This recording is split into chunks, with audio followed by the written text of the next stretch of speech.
Welcome to Your Worthy Career, a podcast with me, Melissa Lawrence. I'm a career and life coach with all the corporate cred in talent development and organizational psychology, and I help women like you get extraordinary results by being more you, not less. I won't just help you have a career experience worthy of you, but I will help you build your self-worth to shift what you think is possible and take the action that will create the career you've always wanted. Whether it's more meaningful work you're passionate about, making more money, getting to your next level, or being more effective as a leader, we are shattering the glass ceiling here, the one that exists for women at work and the one we put on ourselves with our doubt and inner critic. Each week, you will get practical teachings grounded in neuroscience and effective career development strategies.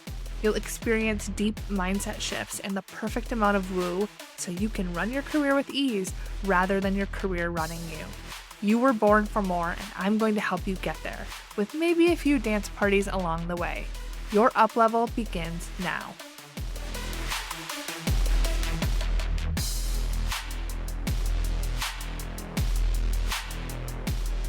Hello, and welcome to this week's episode of the podcast.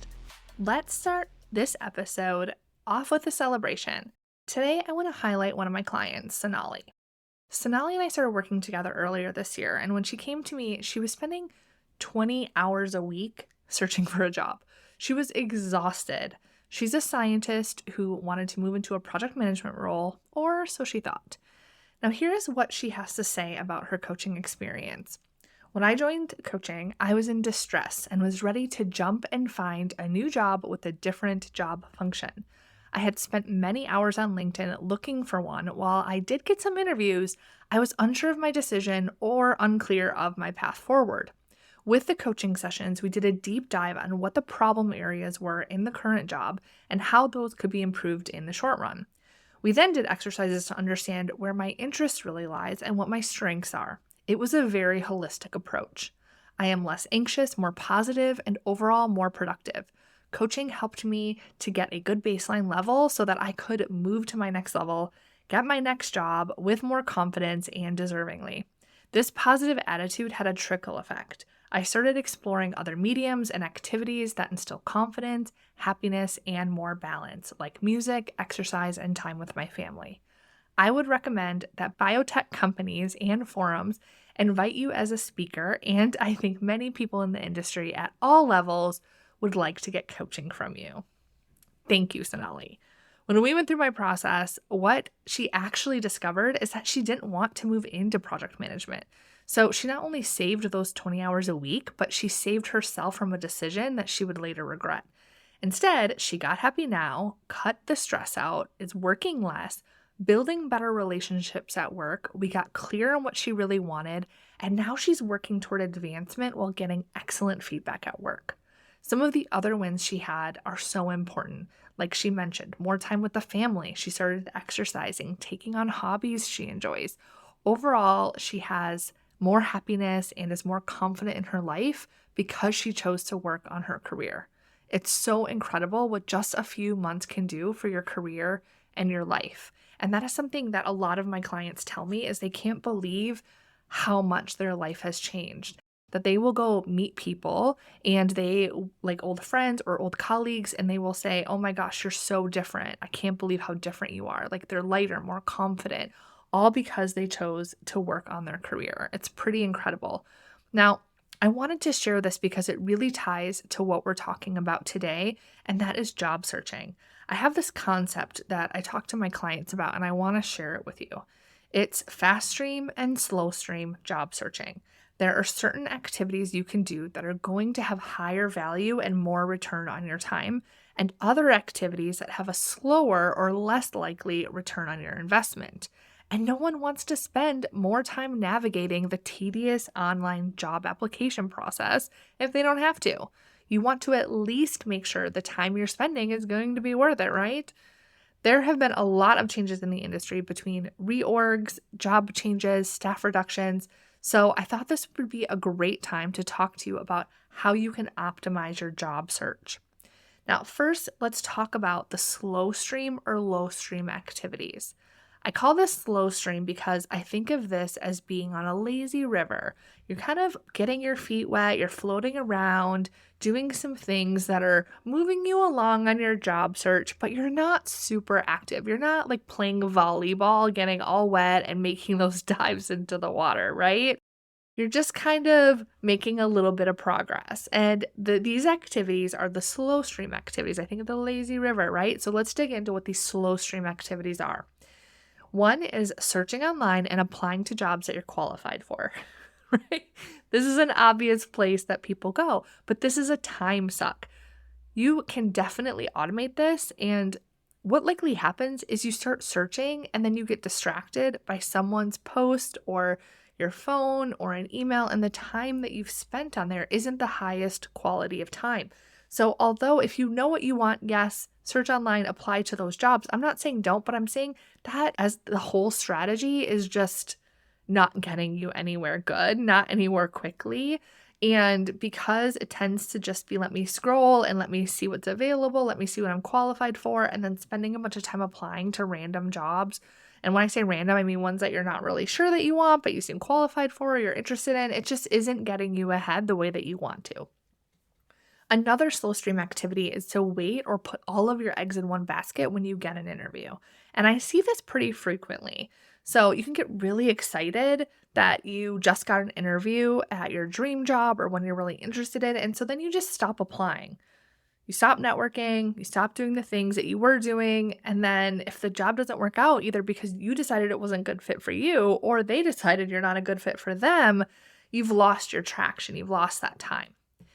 Another slow stream activity is spending a ton of hours or money on your resume. I have had several clients come to me and say, I just paid a resume writer like a lot of money to write my resume and I'm still not getting the job. And so although your resume has some importance, it's not as important as you might think it is. And what's more important are some of these fast stream activities. And so if you're thinking what I really need to do is put my head down and spend a few hours on my resume or hire someone to write my resume, that isn't the best use of your time or money. All right, let's move on to the fast stream activities. So fast stream and high value activities, these are in the fast stream because they're active, they're proactive, they're going to get you more into the hidden job market, they're going to connect you with mentors, get you referrals, and build your career now and in the future. It's like you're in the pool and you're diving headfirst into the water because it's a very competitive, fun game of volleyball, okay? So the first fast stream activity is networking. Networking plays a pivotal role in today's job market. It's a powerful tool that can help you uncover hidden job opportunities, gain insider information, increase your chances of landing a job. And according to SHRM, or Society of Human Resources Management, getting that referral can boost your chances of securing the job by 40%. And in the pharma biotech industry, it's even bigger. The industry is so well connected, you just can't underestimate the importance of your network and those relationships. And it's said that even up to 80% of jobs are filled from referrals. So someone always knows someone. So it's better to spend time networking and building relationships than it is just scrolling. Now, another fast stream and high value activity is to update your LinkedIn. This is your digital brand. It's your presence online. So although your resume is out there, most recruiters, most hiring managers, they're going to look you up on LinkedIn and see who you are. People you're interviewing with are going to look you up and see what you're about. So having an updated LinkedIn that accurately represents who you are, that has a profile picture that is professional, that is showing your face, that has an accurate representation of your history, that maybe has a little bit of personality or story into it, is going to help you stand out. So also with LinkedIn, when your LinkedIn is really up to date, you're going to have more people reaching out to you, which is also why it's a fast stream activity. So I didn't mention that. So as it's updated, when you're standing out and you have a good LinkedIn online presence, then people are going to reach out to you more quickly and think that you're a qualified candidate for roles that you don't even know are out there. So one way to really prove this is if you go to Google and you type in your name, if you have a LinkedIn profile, it's in most cases the very first link that comes up. So your LinkedIn profile is very present. It's very relevant and visible. So if your LinkedIn profile isn't up to date or isn't consistent with your resume, then that's going to be a red flag. All right, so the next fast stream activity is reaching out to your colleagues, past or present, ones that you actually liked working with, engaging with them. Set up a coffee chat, see if they want to get together, send them a quick note on LinkedIn asking them how their summer's going. Demonstrate your expertise or share something that you've just done at work that's really cool. Like keeping that relationship warm, even if you're not actively looking, is going to be really helpful for you because you don't want to wait until you're looking for the job and then all of a sudden you're like, here's my resume. Do you have anything available for me? Right? Instead, just connect as a person, human to human. And I have other podcast episodes on networking, on building relationships that you can check out. I know that you can feel really awkward doing that. And so I give you some great resources for questions to ask, how to do informational interviews, how to network, all of that you can find in prior episodes.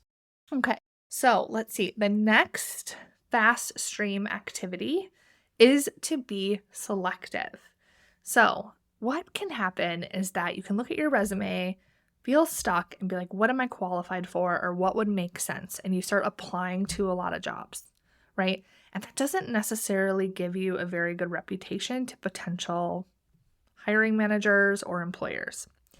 But when you know what it is that you want, the job search process is a lot less of a pain in the ass because you are focusing your search on specific companies and specific roles that meet a criteria that you know that you want. And so there's going to be less you're applying to. It's going to be like quality over quantity, okay? Now, the last fast stream activity that I want to mention is hiring a coach.